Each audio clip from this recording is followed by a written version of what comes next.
சமஞ்ச பொண்ணதான் வந்து உற்றார் உறவினர்கள் நண்பர்கள் எல்லாரும் வீடு தேடி வந்து பாப்பாங்க.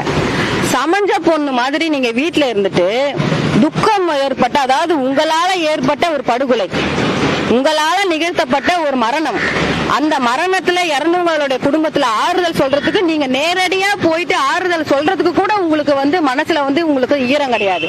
ஒரு சமஞ்ச பொண்ணை எப்படி வீட்டுல வந்து சீர்வரிசையோட வந்து உற்றார் உறவினர்களா வந்து பஸ் பிடிச்சி எல்லாம் வந்து பாப்பாங்க, அது போல நீங்க பஸ்ஸை வச்சு வர வச்சு நீங்க பாக்குறீங்கன்னா உங்களுடைய மனநிலை எப்படி இருக்கு? நான் நடிகர் விஜய் அவர்களை விமர்சனம் செய்யக்கூடாதுன்னு நினைச்சிட்டு இருக்கிறேன், ஆனா முடியல. ஏன்னா அவரோட செயல்பாடு அது போல இருக்குது.